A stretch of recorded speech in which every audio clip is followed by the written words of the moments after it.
Blended Podcasts. Brought to you by Blended Audio.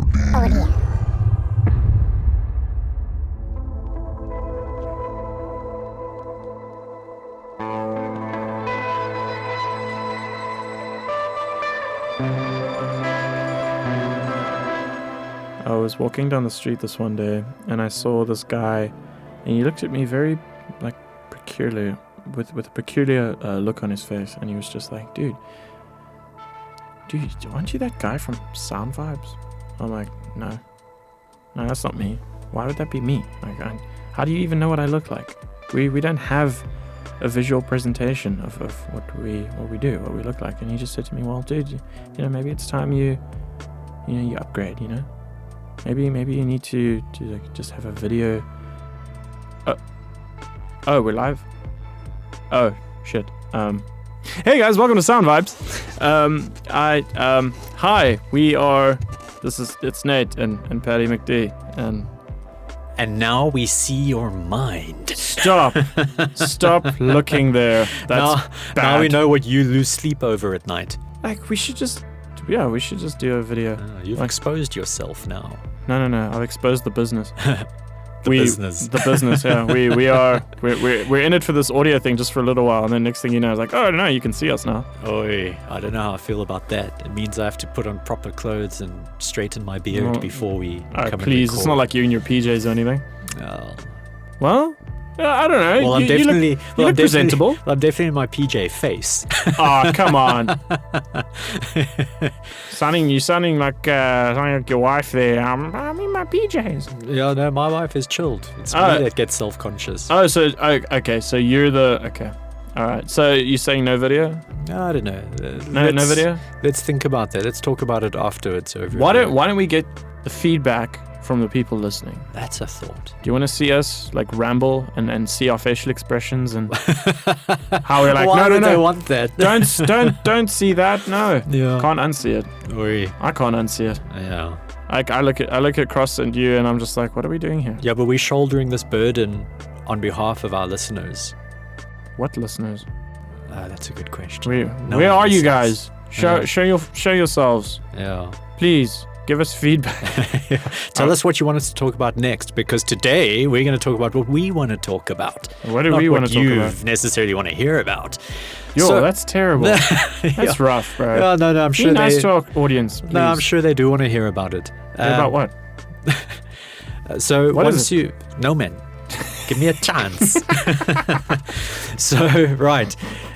Something we've been embroiled in conversation a little bit, not just like in recent times between Nate and myself, but with many people, often creative people, is like, okay, so now we want to go and record an album or an EP. We've got this body of work which exists live in our band room and on stage, but now we want to take it to studio and we want to put out something lekker. Something that sounds good and that people are going to like. We don't have any guests for this, do we? Not yet. Do we want guests for this? We do. Oh, okay. We do. If you're an engineer and you want to come be a guest, hit us up. Yeah, but not just an engineer. Then what? That's what we're going to talk about today. Oh boy. All right, I'm just going to sit here and... Oh boy. So, like, something we've encountered a lot in our long years, as musicians, I'm talking about me and mine now, is that whenever we want to go to record something, there's like this question that floats around the band room and takes a really long time to get answered. And usually we lose 2 or 3 years because we didn't come up with a proper answer. The question is, who do we want to work with to bring our musical recording project to life? Okay. All right. Probably someone who doesn't cost the earth. Well, maybe it should be someone who costs the earth. You see, these are the conundrums that we find ourselves faced with. It's like, we all want to work with Andy Sneeps or Jens Borgren or something like that. We all want that because we feel that it would bring our product to the forefront of what's happening in our genre. When you say we all, do you mean just the entire planet, or? I think all of us who call ourselves creatives. Musical creatives. So who are those people? The band, what? Us, the creatives. No, the names you dropped. Andy Sneep and Jens Borgren, they are producers who do a lot of really great metal albums. Okay. In fact, I mean, we're not talking metal, which we shouldn't really be. Yeah, but, we're still stuck in that rut. But I think the same principles apply, like, wherever you apply it. When you're doing a certain genre of music, which might be similar to other stuff out there that you already know, it's like you often want to try and get the same polish and sheen as what you've experienced in those other people's music. Okay. Because you realize that at the end of the day, you're not necessarily competing for listeners, but you are competing for listeners' time. We're competing for listeners. As well, yeah. Do you know how many podcasts out there? And Millions. we're just here. Like, Yeah. Well, at least we're having fun doing it. Yeah, that's And I true. think- I could be a gym though, but whatever. Yeah. But I think that is actually an attitude which a lot of bands take towards their creative output. At least we're having fun doing it. And good, have that, because there's a lot of hardship in this thing as well. Yeah. So if you're not having fun, maybe Well, you then shouldn't be doing it. Then you got problems, bro. Yeah. Yep. But there's still a lot of things that you can consider when you are facing this daunting task of recording your stuff and putting it out to public ears. Mm-hmm. And a lot of bands tend to take pride in the DIY approach or the self-produced, which is fine. But I think a lot of the time, the product that comes out of it is to the great public ear underwhelming. Okay. And it's because when you're doing something yourself, you're relying on your own, often very limited experience. Or budget. Yeah. Look, budget's always going to be a problem. Any conversation we ever have on this show is probably going to have this like root issue of available money. Money! Yeah. But let's put budget aside for a moment. Let's assume that once you've made a decision that you're willing to commit to, you will find a monetary solution. Let's assume that. Okay. I think what we need to talk about at this time is like what kind of factors would be well to consider when choosing how to go about recording. I feel, okay, so personal opinion, I might be wrong, but I feel that too many people put the money question first as paramount, like as if it's the only consideration they actually really thought about. Well, when you think about it, the first thing that comes to mind is, holy crap, how much is this going to cost me? Yeah. And that's like a real life thing. If you're not 150% in it, and in it to win it, you're not always willing to, it's. I hate to put it this way, but in a lot of cases, for some people, not all people, but for some people, it's sort of like money in the hole, because you're sort of taking a gamble in some cases. Not always. I mean, if you've got a good marketing strategy and you've got your way of getting it out there so that you actually have a listenership, I feel that you can take comfort in that the money that you are putting forward into your production is going to be well spent. Exactly. And Yes. Sometimes it's not that way, and you may not have money for a really good production and for marketing and for this and for that, because those expenses, they all add up. It's no joke, and I can tell you right now, it doesn't matter how many club shows you play in a year, you're not going to make that money back so easily. No. You got to find other ways. Or ever. Or, let's not get too morbid here, but there are times where I feel that I would love to spend exorbitant a word? Exorbitant. Exorbitant? Tongue twister. I would like to throw a fuckload of money in my production. Yeah. And look, the right amount of money can solve most problems. Yeah, it could solve everything, really. It still doesn't solve the problem of you being cuck. Hey, come on now. Let's take the target off me for a second. Look, I would love to have a decent budget for production. So when I talk about where I would go for recording or for producing, whatever the case is, that is always going to be first and foremost in my mind. So how do you change that dynamic? How do you put the production first? All right. Now we're asking the right questions. Look, as we say, money is always going to be a problem. Doesn't matter who you are. Right. Doesn't matter how big you are. Everyone's always going to say, but if we had a little bit more money or a lot more money, think of the things we could achieve. So what we have to consider is, how do we reduce the costs as much as possible, but still get the kind of result we're hoping for? So fortunately, in our case here today, I've been part of many projects who have spent huge amounts of money which we've not seen a return of value on. Yeah. And I say fortunately for us today is because I've learned from that. Yeah. So you learn and you learn. Yeah, you learn and you learn. So look, sometimes having a good prominent name attached to your production project can, number one, it creates very strong perception to the public ear that your product is going to have a certain oomph about it. It's going to have a certain something that public ear wants. Yeah. But sometimes just working with the name doesn't really bring the result. And again, this boils back down to the amount of money you're able and willing to spend with that person. Sometimes that person also is in a financial predicament, so they might accept a job that they might not necessarily want to accept, but they need to earn the cash.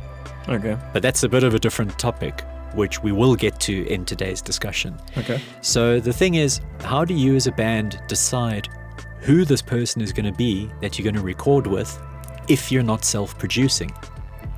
So, why not self-produce? As we've said, oftentimes the lack of experience can lead to an underwhelming sounding product at the end of the day. So by bringing in a third party, you now have typically an objective ear listening to your stuff, someone who's going to be less shy about saying something needs a little bit of shaping up. Yes. Because sometimes when you're within the band dynamic, you don't always want to slate your buddies and say, that's not quite up to scratch, you better jazz it up. But if you have a third party, like an external person, it takes a lot of the tension out of the internal dynamics of the band. And it sometimes helps you all realize that you do need a bit of shaping up on certain parts of your performance, or sometimes even in the songwriting in general. So having the objective third party involved can be invaluable towards your end product. So there's a lot of benefits to having that third party. The other benefit, of course, is you're hopefully drawing on their experience in operating a studio, which on the one hand might mean you move more swiftly. On the other hand means you capture properly. Because I think a big problem is capturing. A lot of people learn a lot from YouTube or whatever, are self-taught. Yeah. But that doesn't mean you've learned everything. And sometimes you might self-record and have these wonderful takes, but they've been captured poorly. From a technological point of view, at the wrong decibels or something like that. Or, it's just not something which can be used in creating a beautiful final mix, even though the performance might have been spot on. So by having someone knowledgeable in that field involved with you every step of the way is obviously hugely beneficial, but costly. So how can one shy away from these expenses and still get a good result? So we've tried every trick not every trick in the book. We haven't done that much work, but we've tried a lot. In our early days, we went to our first recording project where we looked for a guy who had a name. He had done the recording of a band we all liked. So we booked, committed to 5 days in studio, paid whatever amount of money he asked, and we went in there expecting we were going to have an at least equal product to the one we liked. It didn't turn out that way. And why was that? It's because we completely misunderstood the whole role of recording engineer versus producer. Is a producer and a recording engineer, there's differences? Yeah. So basically what happened is we assumed this guy was going to guide us and almost I suppose now the word I would think of is mentor. Mm-hmm. But in those days, we're like, this guy's just going to make us do the most amazing thing. Or we're going to do our normal thing and he's just going to make it amazing. That was our understanding of what going into studio was all about. Mm-hmm. It was not. Yeah. And he told us right on the onset, I'm not going to take charge of anything. I'm just going to record you. Simple as that. And you guys must have like frozen in terror. Not really. We're just like, oh, cool. So, okay. Because, well, this is how it normally happens, surely. Okay. Yeah. So it's that inexperience coming in. So we spent a poo pile of money and got a result we weren't exactly thrilled with. But, poo pile? Is like a shithouse full of money. I've never seen a shithouse full of money. Well, Never, like not even once. Well, you would have seen one that day. But we didn't get the results. So this kind of starts saying, but why are we talking about getting a third party in if you're not getting what you want? Yeah. And I think this is exactly the point. You have to really understand what you are discussing with your third party when you have that discussion. Mm-hmm. If they're not going to give you what you're actually asking for your money, then don't spend the money on them. If you get a sense that they don't understand what your needs are, Yeah. don't give the money to them. Yeah, that makes sense. So Logically, choosing, that makes sense. yeah. So like choosing that person is actually more of a negotiation and a discussion than it is just going through the phone book. Well, look, this sounds to me like you guys had to burn and learn in your first experience. Yeah. But we burned and learned our second and third and fourth and fifth as well. but how just in different ways. How can you budget then for a recording guy, a producer, a mixing guy, a mastering guy? I mean, you do get those engineers that are like a sort of all-in-one. Yeah. But at the same time, because it's only one pair of ears. Yeah. Is that really conducive to what you're trying to shape up or to try and create? Well, I think where we've come to now, look, it's a continuous learning curve and we're still learning and we're still trying to figure out what is the best way. Yeah. We're also really trying to figure out how to save money, but also maximize our results. So part of the experience we've had recently, I mean, a lot of people have been saying, why are we waiting so long for this next album? And it's like, because we can't find someone to finish it. Sure. Or at least that explains a lot. Or at least someone who's able to give us what we need, even regardless of the price. When we did find someone who's able to give us what we think we need and the price is exorbitant, then we actually threw a few tracks at this person abroad, just by the way. And we spent about $9,000 before we pulled the plug on that. Wow. Yeah. So we don't want to be burned by that again. But what we realized was that the distance between us and that person and the impersonal nature of it, yeah, they have a name, an awesome name, something we'd be really proud to associate with our output. Yeah. But we started to get the sense that because we don't have a personal interaction, we've never seen this guy or met with him in person, it's like he's just gonna run our stuff through the machine, so to speak. Yeah. And the results we're gonna get, the kind of back and forth we're going to need, he's not gonna be willing to give us for the money we're able to pay him. Sure. And even though for us it's an exorbitant amount of money, foreign exchange, man, our rands are worth nothing once you convert to pounds. Yeah. So we started looking at, all right, so the initial quote is XYZ, but in the long run, we're going to spend at least double that to get the result we feel we really need and want.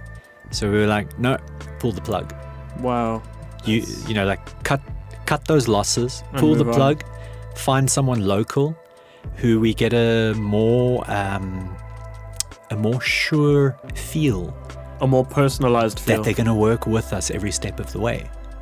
And these are things that have to be considered because, look, I'm not saying this approach we're doing now is the right way, but it's a way that we felt is necessary. So the whole point of this discussion today is to really examine this from various angles and see if others can say, oh, we never thought about that.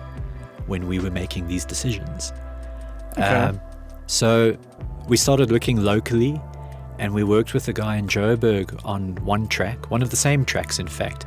And his results were actually very similar, like in terms of how positive they made us feel about the one song. But then the same gremlin started to creep in. It's like giving an engineer one song to work with, they can prove themselves. When you give them another one, it's like, are they just running it through the same machine, or are they treating each song individually, as should be done? Yeah. So you want to basically interview your third-party person, Okay. and vice versa, because this fundamentally shouldn't be a buyer and a service provider. It should be more like a partnership.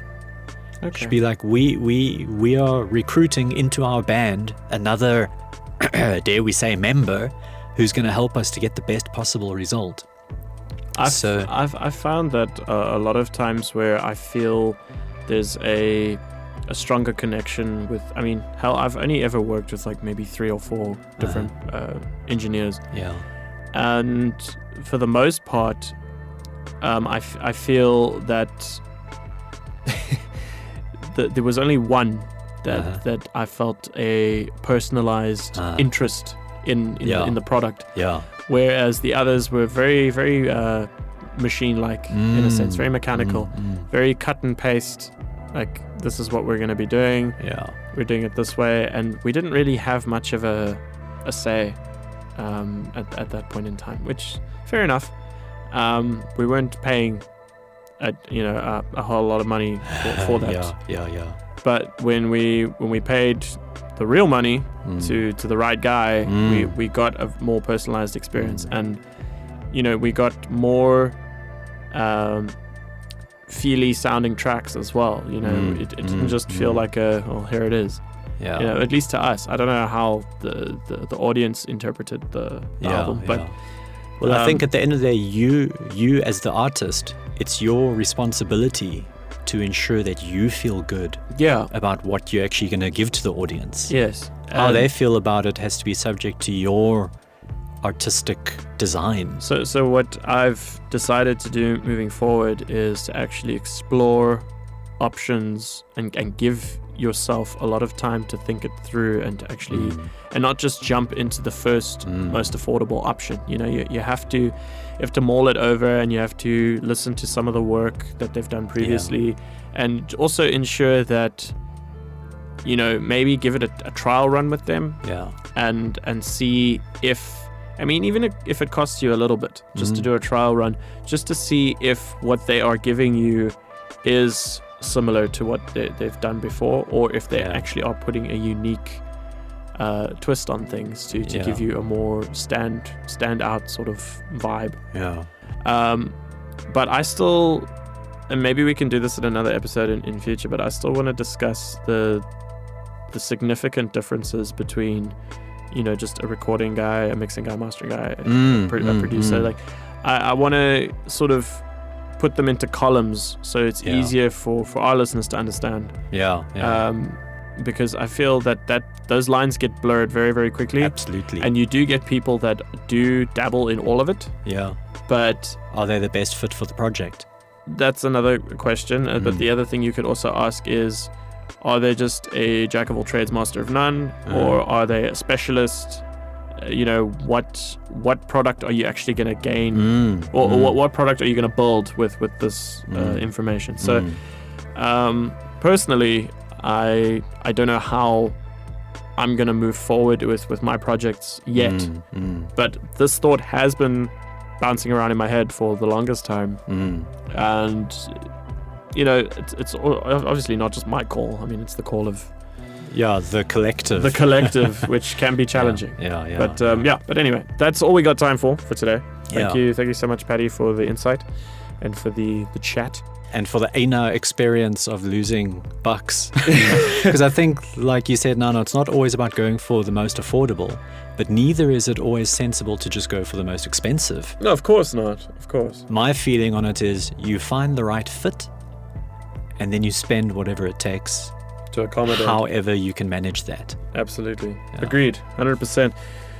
Anyway, we will catch you on the next episode. Thank you guys so much for listening to Sound Vibes on Blended Podcasts. Please go to Blended Podcasts on all the social media handles. You can search for us on Facebook, Instagram, all that good stuff. And please give us all your feedback. What are we going to talk about next? What do you want us to talk about? And what would you like to hear from us? Do you think we suck? Careful what you invite now. Do you think we suck? Because no, Let us know. let us know. But at least let us know what sucks about us. Yeah, give us constructive feedback, please, Yeah. please. I don't want this actually like you guys suck. Get off there. Yeah. We don't like listening to butts. Watch your time, but you drawing out. Nathan's gonna put me right out I'm of gonna this put you cubicle. straight out of the cubicle. But anyway, see you guys. I know we won't see you, but we'll see you maybe if Patty allows it. Maybe we'll see you. Maybe someday. someday. Cheers all. Cheers. Thank you so much for listening to us ramble on about all things music and sound here on Sound Vibes, produced with the generous assistance of Blended Podcasts, brought to you by Blended Audio.